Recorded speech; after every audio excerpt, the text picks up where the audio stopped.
ونشهد أن لا إله إلا الله وأشهد أن محمدا عبده ورسوله. أما بعد، فإن خير الحديث كتاب الله، وخير الهدي هدي محمد صلى الله عليه وسلم، وشر الأمور محدثاتها، وكل محدثة بدعة، وكل بدعة ضلالة، وكل ضلالة في النار. أما بعد، فأعوذ بالله من الشيطان الرجيم. بسم الله الرحمن الرحيم. قاف والقرآن المجيد بل عجبوا أن جاءهم منذر منهم فقال الكافرون هذا شيء عجيب أئذا متنا وكنا ترابا ذلك رجع بعيد قد علمنا ما تنقص الأرض منهم وعندنا كتاب حفيظ بل كذبوا بالحق لما جاءهم فهم في أمر مريج أفلم ينظروا إلى السماء فوقهم كيف بنيناها وزيناها وما لها من فروج والأرض مددناها وألقينا فيها رواسي وأنبتنا فيها من كل زوج بهيج تبصرة وذكرى لكل عبد منيب. بارك الله لنا ولكم في القرآن المجيد.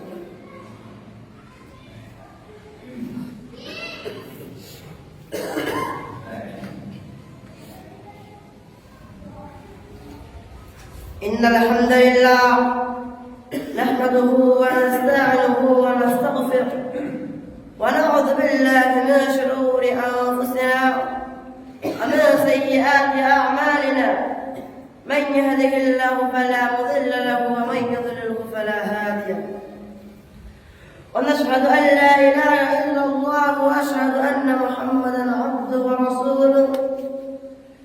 أما بعد، فأعوذ بالله من الشيطان الرجيم. بسم الله الرحمن الرحيم.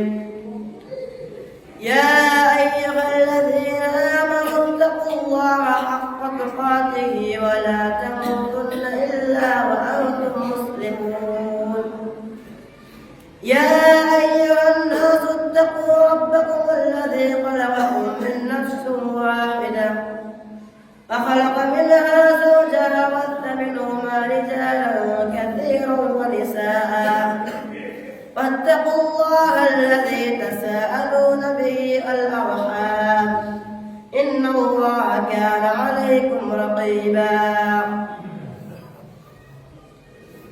সমস্ত প্রশংসা, সমস্ত তারিফ, সমস্ত গুণগত সেই মহান আল্লাহ রাব্বুল আলামিনের জন্য, যিনি আমাদেরকে এই মসজিদের মধ্যে জুমা সালাত আদায় করার জন্য আসার তৌফিক দান করেছে।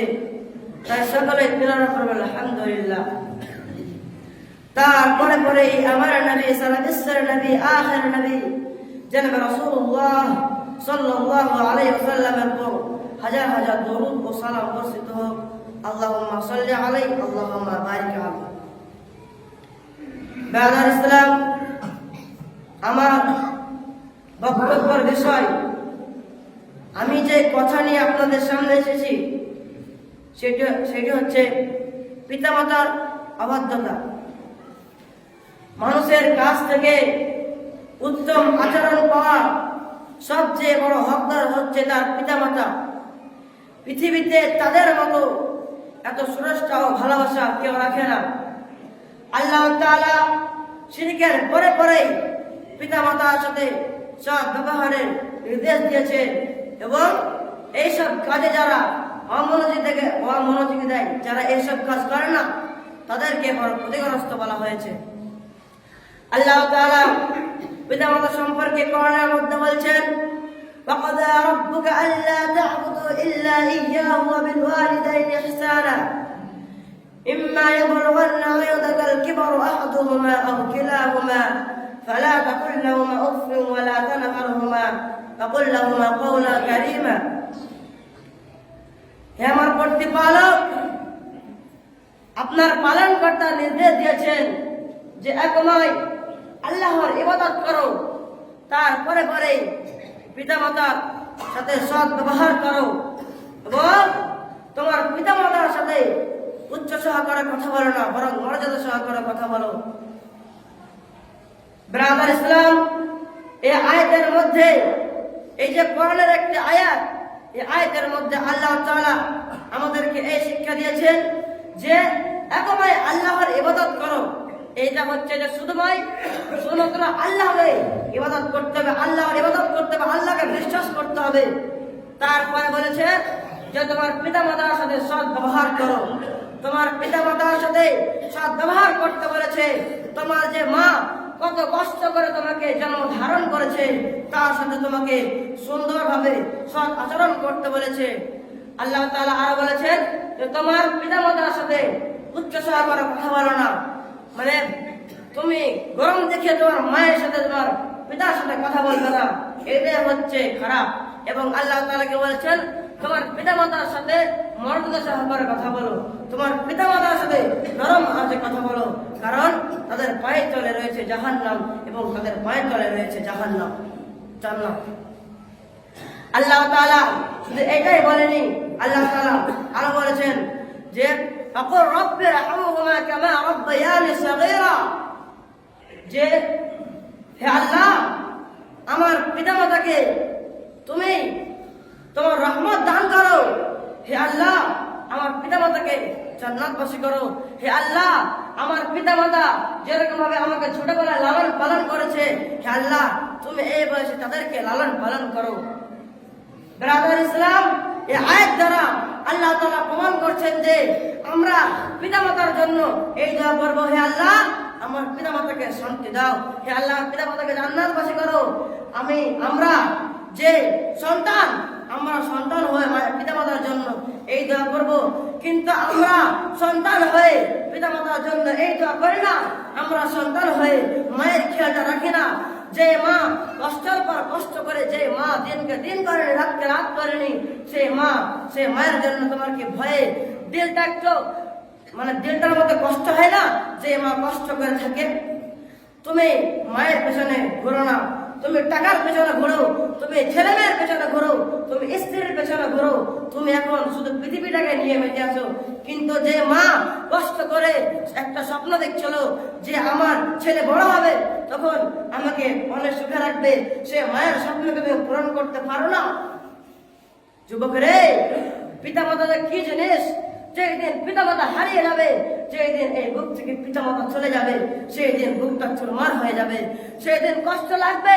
যদি আজ আমার পিতামাতা থাকতো কি হতো, আমাকে পুরো আদর করতো, কিন্তু আজ নাই বলে এই দশা। যুবক, পিতামাতা থাকতে তার সেবা যত্ন করো, নিশ্চয়ই আল্লাহ তোমার জন্য জান্নাত দিবে তোমাকে। আমি একটা উদাহরণ দিচ্ছি যে পিতামাতা কি জিনিস।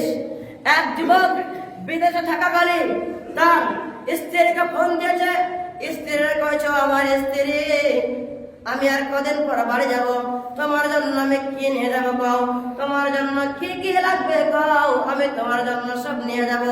আমি বিদেশে থেকে অনেক বড়লোক হয়ে গেছে, অনেক ধনী হয়ে গেছে, অনেক টাকাওয়ালা হয়ে গেছে, আমি আর কদিন পর বাড়িতে যাব। স্ত্রী একটা বড় লিস্ট বানায়া দেয়, তারপরে স্ত্রীরা কয়েছে, আমার স্ত্রী আমার ছেলের হাতে ফোনটা দিয়ে দাও। ছেলের হাতে ফোনটা দেওয়ার পর কয়েছে, আমার সন্তান তোমার জন্য আমি কি কে নিয়ে যাবো বলো। তোমার কি দরকার আমাকে বলো, আমি সব নিয়ে যাব। ছেলে একটা বড় লিস্ট বানায় দেয়। তখন সেই যুবক বলছে, আমার সন্তান, তোমার দাদার হাতে ফোনটা দিয়ে দাও, তোমার দাদার হাতে ফোনটা দিয়ে দাও। দাদার হাতে ফোনটা দেওয়ার পরে কয়, আমার আব্বা, তোমার আব্বা তোমার জন্য কি কি রাখবে কও, তোমার জন্য আমি কি নিয়ে যাবো কও। আমি অনেক বড়লোক হয়ে গেছি, আমি অনেক ধনী হয়ে গেছি, আমি অনেক টাকা বলা হয়ে গেছি, তোমার জন্য কি নিয়ে যাবো আমার কও, আমি সব নিয়ে যাবো। যুবক পিতা কিন্তু স্ত্রীর মতো উত্তর দেয়নি, ছেলের মতো উত্তর দেয়নি। পিতা উত্তর বলেছে, আমার সন্তান, আমি তোর কাছে কিছু চাই না, শুধু একবার আমার সামনে আসিস, তোর মুখটা আমি যে ভরে দেখবো, তাহলে আমার সব পাওনা পূরণ হয়ে যাবে। যুবক রে, স্ত্রী কিন্তু এই উত্তর দেয়নি যে একবার আমার সামনে এসো, আমি আপনার মুখটা যে ভরে দেখবো, তাহলে আমার সব পাওনা পূরণ হয়ে যাবে। স্ত্রী কিন্তু এই উত্তর দেয়নি, ছেলেরা কিন্তু এই উত্তর দেয়নি, পিতা এই উত্তর দিয়েছে। তারপরে কয়েছে, আমার আব্বা, আমার মায়ের হাতে ফোনটা দেওয়া দাও।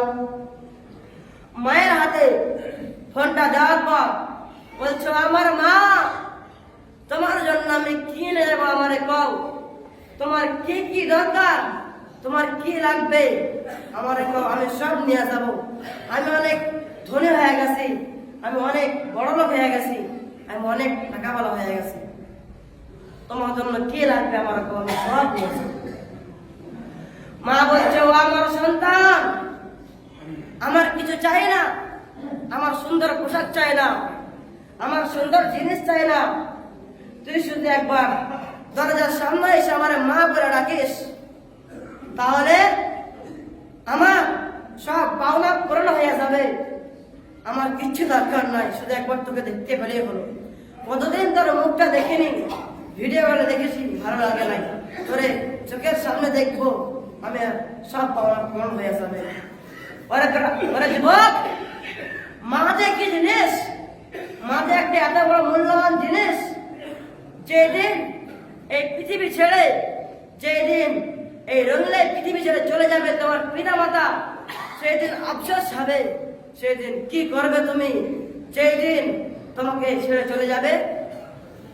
যুবক, আপনারা সবাই সবাই মিলে পিতা মাতার সৎ ব্যবহার, পিতা মাতার সাথে সৎ ব্যবহার করেন, নিশ্চয় আল্লাহ তাআলা আপনাদের প্রতি খুশি হয়ে রহমত দান করবে। এই যে পৃথিবী, এই পৃথিবীটা বেশি দিনকার জন্য নয়, পৃথিবীর সামান্য কয়েকদিনকার জন্য। পৃথিবী ছেড়ে একদিন সবাইকে চলে যেতে হবে। সেই দিন তুমি কি জবাব দেবে? কিয়ামতের ময়দানে সেই দিন তোমার হিসাব নেওয়া হবে, সেই দিন কি জবাব দিবে? এই পৃথিবীর বুকে তুমি যদি কোনো অপরাধ করো, কোনো ভুল কাজ করো, তাহলে তোমাকে পুলিশে ধরে নিয়ে যাবে, তোমার পরিবার তোমাকে টাকা দিয়ে ছুটিয়ে আনবে। কিন্তু কিয়ামতের দিন, সেই দিন তোমাকে জাহান্নামে প্রবেশ করে দেবে। সেই দিন কিন্তু কেউ বাঁচাতে পারবে না তোমাকে, শুধু একজন ছাড়া দেন আল্লাহ। তুমি যদি আল্লাহর কাছে বাঁচতে চাও, আল্লাহর কাছে রক্ষা চাও, আল্লাহর জাহান্নাম থেকে বাঁচতে চাও, তোমাকে আল্লাহর পথে চলতে হবে, তোমাকে আল্লাহর ইবাদত করতে হবে। হাদিসে এই কথা এসেছে যে মানে 3 প্রকার চোখ জাহান্নামের আগুন দেখবে না, জাহান্নামের আগুনকে মানে ছুবে না। 3 প্রকার চোখ, তার মধ্যে 1 নম্বর হচ্ছে যে চোখ আল্লাহর ভয়ে কাঁদে। 1 নম্বর হচ্ছে কি, যে চোখ আল্লাহর ভয়ে কাঁদে। এবং 2 নম্বর চোখ হচ্ছে যে চোখ আল্লাহর রাস্তায় পাহারা দেয়। এবং 3 নম্বর চোখ হচ্ছে যে চোখ খারাপ কাজ থেকে ফিরে আসে। এটা মানে হচ্ছে যে চোখ আল্লাহর রাস্তায় পাহারা দেয়, যে চোখ না ঘুমিয়ে আল্লাহর জন্য কাঁদে, হে আল্লাহর কাছে 2 হাত করে কাঁদে, হে আল্লাহ আমাকে জান্নাতবাসী করো, হে আল্লাহ আমাকে গুনাহের হাত থেকে বাঁচিয়ে রাখো। 2 চোখ দিয়ে ঝটঝট করে পানি পড়ে, এই চোখ জাহান্নামের আগুনকে প্রবেশ করবে, জাহান্নামের আগুনকে ছুবে না। তার মধ্যে 2 নম্বর হচ্ছে কি, যে চোখ আল্লাহর রাস্তায় পাহারা দেয়, যে চোখ রাতের বেলা না ঘুমিয়ে আল্লাহর কাছে দোয়া করে। আর 3 নম্বর হচ্ছে যে চোখ খারাপ কাজ থেকে ফিরে আসে। আপনি কোনো জায়গায় খারাপ জিনিস দেখছেন, সেই জায়গায় কোনো খারাপ জিনিস হচ্ছে, সেই জায়গাতে ফিরে আসবেন। সেই চোখ জাহান্নামের আগুনকে স্পর্শ করবে না। এবং যখন তুমি জাহান্নামে প্রবেশ করবে তখন তোমার গোটা শরীর পুড়তে থাকবে এবং আল্লাহর কাছে চাইবে, আল্লাহ আমাকে পানি দাও, পানি দাও। তখন আল্লাহ তোমাকে পানি দেবে না, আল্লাহ তোমাকে ঠান্ডা পানি দেবে না, আল্লাহ 5 প্রকার পানি দেবে। তার মধ্যে 1 নম্বর হচ্ছে গরম পানি, জাহান্নামের যে গরম পানি, সেই গরম পানি দেওয়া হবে। 3 নম্বর হচ্ছে জাহান্নামীদের পোজ দেওয়া হবে। 2 নম্বর হচ্ছে জাহান্নামীদের পুজ দেওয়া হবে। জাহান্নামীদের ব্যক্তিদের শরীর থেকে যে রক্ত, যে পুজ বের হবে, সেই পুজ দেওয়া হবে। এবং 3 নম্বর হচ্ছে যে তোমার নিজের শরীরের পুজ এবং রক্ত দেওয়া হবে। এবং 4 নম্বর হচ্ছে একবারে জাহান্নামের তলার যে আগুন, সেই আগুনের গরম করা পানি তোমাকে দেওয়া হবে। এবং 5 নম্বর একবারে বিশাল আকারের গন্ধ এবং গরম পানি দেওয়া হবে। যে পানি গন্ধ করবে, সেই পানি কি তোমার এই পেটের মধ্যে যাবে, এই গলা থেকে নামবে, সেই পানি সেই দিন কিন্তু তোমাকে কেউ রক্ষা করবে না, সেই দিন তোমাকে কেউ বাঁচাবে না এবং সেই দিন তোমাকে কেউ ছাড়বে না। সাকার নামক একটি জাহান্নাম রয়েছে, যে জাহান্নামের মধ্যে যদি কোনো মানুষ প্রবেশ করে, প্রথমে তার এই চামড়া পুড়ে না, প্রথমে তার মাংস পুড়ে না, প্রথমে পুড়ে তার কলিজা। প্রথমে কলিজাকে যে তার সেই আগুন কলিজাতে যে আঘাত করবে, যখন তোমার সেই মাংস বাদ দিয়ে, চর্বি বাদ দিয়ে, সেই গায়ের এই যে মোটা চর্বি রয়েছে, সেই চর্বি বাদ দিয়ে যদি কলিজাতে আঘাত করে, কতটা কষ্ট হবে একবার ভেবে দেখেছেন? কতটা কষ্ট হবে? সেই কষ্ট থেকে বাঁচার একটাই উপায় আছে, আল্লাহর ইবাদত করুন। আল্লাহ যেগুলো করতে বলেছে সেইগুলো করুন, খারাপ কাজ থেকে বেঁচে রাখুন, ভালো কাজ করুন এবং সেই কাজ থেকে রক্ষা করবে তিনি হচ্ছে আল্লাহ। যে জাহান্নাম একটা এমনই ভয়াবহ জায়গা, জাহান্নাম একটা এমন কঠোর জায়গা, যে জাহান্নামের আগুন একটা এমন ভয়ঙ্কর, জাহান্নামে কোনো মানুষ যা মাত্রই তার শরীর পুরে ছাই হয়ে যাবে। এই যে চামড়া রয়েছে, এই চামড়া গলে গলে পড়বে, এই চামড়া গলে গলে পড়ে পড়ে যখন তুমি পুরো পুড়ে পুড়ে ছাই হয়ে যাবে, তখন আবার তোমাকে জীবিত করা হবে, তোমাকে আবার শাস্তি দেওয়া হবে, আবার জাহান্নামের আগুনে পোড়ানো হবে। এরকম ভাবে বারবার তোমাকে শাস্তি দেওয়া হবে। সেই দিন কেউ রক্ষা করবে না, সেই দিন কে তোমাকে বাঁচাবে, সেই দিন কে তোমায় রক্ষা করবে? তুমি যদি ঠিক মতো আল্লাহর ইবাদত করো, আল্লাহ তোমাকে রক্ষা করবে। এই যে শুক্রবারের দিন মাত্র 1 ওয়াক্তে কত মানুষ এসে নামাজ পড়তে, মাত্র 1 ওয়াক্তে, অন্য দিন তো আসে না, অন্য দিন তো এরকম মানুষ আসে না, মাত্র একবার এরকম নামাজ পড়ে লাভটা কি হয়? মাত্র একবার এরকম নামাজ পড়ে আপনারা কি লাভ পান? শুধু দিনে একবার খাবেন, দেখবো থাকতে পারেন কিনা। একবার নামাজ পড়ে কোনো উপায় নাই, আপনি একবার নামাজ পড়বেন এবং 10 বার খারাপ কাজ করবেন, এইটা নিয়ম নাই, এইটা হাদিসে কোরআনে এরকম কোনো কথা নাই যে আপনি একবার নামাজ পড়বেন তাতে আপনার জান্নাত, আপনি জান্নাত পাবেন, এরকমটা নয়। এই যে শুক্রবার দিন এত মানুষ আসছে, অন্য দিন আসে না, অন্য দিন আসলে মসজিদটা ভরে থাকবে, কত সুন্দর লাগবে, আপনাদের নামাজ পড়তে ভালো লাগবে, সবাই আসছে, কেউ অন্য দিন আসে না, অন্য দিন কেউ মন চায় না যে আজকে নামাজ পড়তে যাই। তুমি যদি মশার ভয়ে মশারের ভিতরে ঢুকতে পারো, অবশ্যই জাহান্নামের ভয়ে তুমি তো মসজিদের ভিতরে ঢুকতে পারো। জাহান্নামের ভয় নাই, বুকের মধ্যে জাহান্নামের আগুনের ভয় নাই, বুকের মধ্যে জাহান্নামের আজাবের ভয় নাই। কেমন ইমানদার তুমি, কেমন মুসলমান তুমি যে বুকের মধ্যে জাহান্নামের ভয় নাই? তোমাকে আল্লাহ তো সৃষ্টি করেছে যে তুমি আল্লাহর ইবাদত করবে, এর জন্য তো তোমাকে সৃষ্টি করেছে। কেন তুমি আল্লাহর ইবাদত করছো না? তুমি যদি মশার ভয়ে মশারির ভিতরে ঢুকতে পারো, মশারির ভিতরে ঢুকতে পারো, অবশ্যই অবশ্যই তুমি জাহান্নামের ভয়ে মসজিদের ভিতরে ঢুকতে পারো। যুবক, মসজিদ কোনো খারাপ ঘর নয়, মসজিদ কোনো আবল তাবল ঘর নয়, মসজিদ হতে আল্লাহর ঘর, যে এই মসজিদে সবাই আসার চান্স পায় না, এই মসজিদে সবাই আসতে পায় না, যাদের নসিবে লেখা রয়েছে তারাই আসতে পায়। যুবক রে, ওরা পৃথিবীর মানুষ, যে সময় থাকতে কাজে লাগাও। যেদিন সময় শেষ হয়ে যাবে সেই দিন তোমাকে কেউ রক্ষা করবে না। যেদিন মরণের সময় চলে আসবে সেই দিন কিন্তু আর সময় ফিরে পাবে না। যখন তোমার মরণ ঘিরে নেবে সেই দিন কিন্তু তোমাকে কেউ বাঁচাবে না। সেই যেদিন আজরাইল তোমার সামনে আসবে সেই দিন কিন্তু তুমি আর আজরাইলের হাত থেকে রক্ষা পাবে না। সময় থাকতে ভালো কাজ করো, সময় থাকতে আল্লাহর ইবাদত করো, সময় থাকতে ভালো ভালো কাজ করো, সময় থাকতে ভালো কাজের পথে চলো এবং সময় থাকতে খারাপ কাজ থেকে দূরে চলো। তো আমি এই যে কথাগুলো বললাম জাহান্নাম সম্পর্কে, পিতামাতার সাথে সৎ ব্যবহার করার মানে যেগুলো আমি আপনাদেরকে শিক্ষা দিলাম সকলেই মানার চেষ্টা করবেন। তো সময় হয়ে এসছে, তো আমি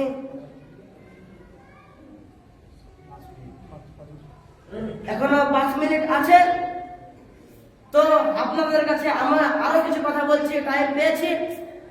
যে জাহান্নাম সম্পর্কে যে কথাগুলো বললাম এবং জাহান্নামের আযাব কতটা কঠিন, যে সাকার নামক জাহান্নাম রয়েছে, যে আগুন সরাসরি কলিজার মধ্যে আঘাত করবে, সেইগুলো যদি আপনাদের মধ্যে ভয় লাগে, আপনারা যদি ভয় করেন, যদি আল্লাহর মানে যদি ইসলাম, আপনি যদি ইসলাম ঘরে জন্মান, আপনি যদি কোনো ইমানদার হন অবশ্যই পালন করবেন। যদি কাফের হন পালন করবেন না, কারণ কাফেরা তো মানে তারা আল্লাহকে বিশ্বাস করে না। আপনারা যদি কাফের হতে না চান তাহলে অবশ্যই এইরকম ভাবে জুমার দিয়ে আমাদের একা করতে নামাজ পড়তে আসছেন, এইরকম ভাবে নামাজ পড়ে কোনো লাভ নাই। আপনারা সকলে প্রত্যেক অক্টে 5 অক্টে প্রত্যেক দিন এরকম ভাবে নামাজ পড়তে আসবেন, এরকম ভাবে আল্লাহর ইবাদত করবেন, এরকম ভাবে আল্লাহকে মানে বিশ্বাস করবেন যে একজন আল্লাহ আছে। তুমি এটা ভেবো না যে আল্লাহ নয়, আল্লাহ অবশ্যই আছে। আল্লাহ তোমাকে একদিন ডাকবে, নিশ্চয় আল্লাহ তোমাকে একদিন ডেকে নেবে। সেই দিন কিন্তু তুমি রক্ষা পাবে না, সেই দিন তোমাকে কেউ রক্ষা করবে না, সেই দিন তোমাকে কেউ বাঁচাবে না। তো যে মানে আমার কাছ থেকে যেগুলো শুনলেন, সেইগুলো সকলে আমল করার চেষ্টা করবেন, সকলে সেগুলো মানার চেষ্টা করবেন। আমি যে ছোট বলে আপনারা মানবেন না তা নয়, এই ছোটের মধ্যে কিছু জ্ঞান আছে, এই ছোট ছেলেটার মধ্যে কিছু জ্ঞান আছে, কিছু ভালো জ্ঞান আছে। এগুলো মানার চেষ্টা করুন, ঠিক মতো আল্লাহর ইবাদত করুন, ঠিক মতো আল্লাহর পথে চলুন। আল্লাহ আপনার কষ্টকে দূর করে দেবে, আল্লাহ আপনাকে কোনো কষ্ট দেবে না, আল্লাহ আপনাকে শান্তিতে রাখবে এবং আল্লাহ আপনার শেষ হয়েছে। তো যেগুলো বললাম সেগুলো সকলে মানার চেষ্টা করবেন,